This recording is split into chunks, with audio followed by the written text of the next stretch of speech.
Os algoritmos não são mais uma utopia de ficção científica. Eles estão cada vez mais complexos, capazes de reforçar padrões sociais por meios do machine learning. A produção de cultura também é afetada por esse aprendizado de máquina. Plataformas de streaming como Netflix, Prime Video, Spotify e outras usam algoritmos para detectar comportamentos de usuários a respeito de suas preferências. A partir desses padrões, essas plataformas sugerem aquilo a que devemos assistir, a porcentagem de relevância daquele título segundo as preferências dos titulares.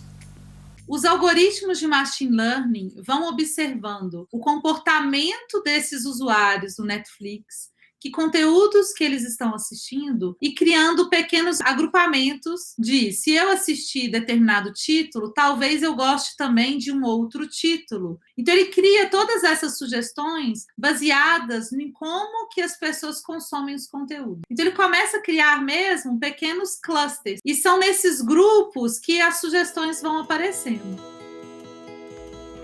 Essa é Silvia Dalben, jornalista, professora, produtora audiovisual e roteirista. A pergunta que fica é: até que ponto essa automatização influencia na liberdade artística de produtores e na liberdade de consumo dos usuários? Será que somos realmente autônomos em nossas escolhas? A gente pode ter a sensação, como usuário, de que a gente tem um universo enorme de conteúdos para explorar. Só que a gente é muito baseado nas opções que essas plataformas nos oferecem. E muita coisa fica invisível e fica indisponível e não ganha visibilidade porque essas plataformas elas vão selecionando o que elas querem mostrar para a gente e o que elas não querem mostrar. Conversamos também com Leandro Nunes, pesquisador no Instituto de Referência em Internet e Sociedade e autor do artigo Streaming e a Arte na Era dos Algoritmos, como o Big Data desvela antigos preconceitos. Ele nos ajudou a entender criticamente, e não apenas do ponto de vista técnico, essa relação entre homem e máquina, em que o fio conector é a arte. Ainda que tenha essa questão de uma sofisticação, vamos chamar assim, nas formas de análise, né, de análise de dados, ainda tem muita ação humana ali, né? A forma como é programado o algoritmo para que ele traça correlações a partir dos dados que ele juntou, são feitos a partir de noções humanas, né? O que é uma operação bem-sucedida para um algoritmo é feita a partir de uma noção humana do programador do que é uma operação bem-sucedida. Se eu digitar jornalismo em plataformas no YouTube, o resultado que talvez que apareça para mim seja muito diferente do resultado que vai aparecer para você, porque ele vai se basear no meu perfil de consumo para me apresentar aquele ranqueamento, aquele ranking de relevância de conteúdos. Cada vez mais os conteúdos que atraem maior audiência vão atrair mais audiência porque eles têm uma maior visibilidade na plataforma. E aqueles conteúdos pequenos, que são os novos entrantes, eles têm uma cada vez mais dificuldade de alcançar uma maior audiência, porque a cada dia mais títulos são adicionados no YouTube, mais títulos são adicionados no Netflix e por aí vai. Então, numa visão inicial dessas plataformas de que a gente teria uma democratização do acesso aos conteúdos, porque, por exemplo, no YouTube, qualquer um pode criar uma conta e qualquer um pode fazer um upload de um vídeo lá dentro. Essa liberdade, talvez essa falsa visão de democracia, ela está cada vez caindo mais por terra, porque, na verdade, a gente se torna refém da forma como esses algoritmos operam. Então, tem um papel aí editorial desses algoritmos. As escolhas editoriais que aparecem no meu feed do Twitter, do Facebook, do Instagram, do YouTube, são baseadas em escolhas editoriais desses algoritmos e não de pessoas. Temos observado essa realidade a partir das dores do possível consumidor, que gostaria de ter mais liberdade de escolha em seu entretenimento.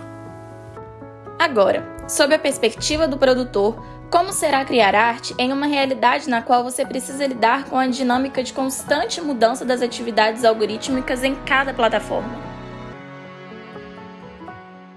Então, essas modificações, como eles são entidades dinâmicas, Nós, como produtores de conteúdo, nós não temos controle sobre isso. Então, a partir do momento que você opta como produtor de conteúdo, de distribuir o seu conteúdo dentro de uma dessas plataformas, de certa forma, você também se torna refém das mudanças que possam acontecer nesses algoritmos e nessas plataformas no futuro. E você precisa de ir adaptando a sua produção a partir dessas modificações. Então, todos esses grandes youtubers ou grandes digital influencers no Instagram e no Facebook, de alguma forma, eles também se atualizam, estão sempre se adaptando o seu conteúdo e a forma como eles produzem à maneira como esses algoritmos operam. O algoritmo é isso, ele é uma receita de bolo. Então, você coloca lá os ingredientes, ele vai te retornar alguma coisa. Só que quando o algoritmo ele tem essa função retroativa de aprender a partir dos dados que ele pega para fazer uma operação, chega um ponto que ele já está tão transformado das operações que ele tinha inicialmente, que você não consegue mais saber o que vai sair ali depois.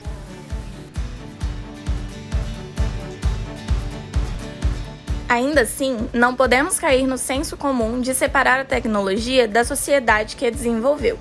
O algoritmo, mesmo com suas alterações, estará ligado aos padrões humanos que o criou. Será que isso significa necessariamente uma incapacidade de inovação artística? Por que essas coisas elas ainda têm um caráter muito social, um caráter muito humano na produção delas? Primeiro porque máquinas não fazem coisas. Tudo que a gente tem ali programado, por mais que a gente hoje em dia tenha um nível de sofisticação de algoritmo que a gente não consegue talvez prever quais são os outputs, né, quais são os resultados que ele vai entregar, ainda assim a gente tem das noções básicas que foram empregadas ali naquele algoritmo. Então a gente sabe qual foi, por exemplo, a base de dados que foi usada para poder trabalhar essa questão de aprendizado de máquinas. A gente tem uma noção de quais são as operações que a máquina entende como bem-sucedidas ou não bem-sucedidas. Tem muita mão de pessoas, sabe? Os insights que a gente tira dessa análise de dados são feitos por pessoas. Qual que é a relação disso com arte? Os críticos, para mim, eles se focam nessa ideia de que, olhando para trás, é impossível da gente inovar. Mas o que é inovar, né? O que é essa ideia de inovação que a gente tem quando a gente pensa sobre arte? E aí me parece que quando as pessoas estão falando sobre inovação, que a impossibilidade de inovação a partir do uso de uma análise de dados, elas estão ignorando que a análise de dados é uma coisa que a gente já faz há muito tempo. E que, assim, muito provavelmente vários estúdios de Hollywood já empregam análise de dados há muito tempo, né? A Netflix provavelmente não é a primeira a pensar em criar mídia e entretenimento a partir de análise de dados. Esse documentário não irá para Netflix, Amazon Prime e demais plataformas, mas você pode levá-lo até elas. Como? Exercendo sua capacidade crítica. O que eu acho é que as pessoas elas vão estar cada vez mais conscientes de que os algoritmos estão selecionando o que elas estão consumindo.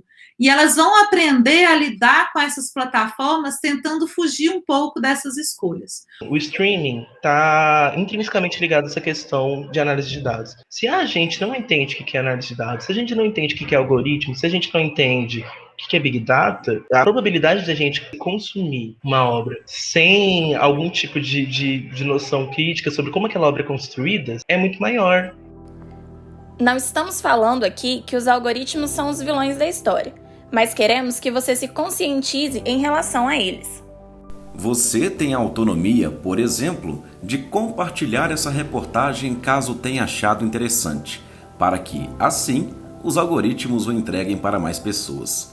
Agradecemos aos convidados que contribuíram para essa discussão e a você que nos assistiu.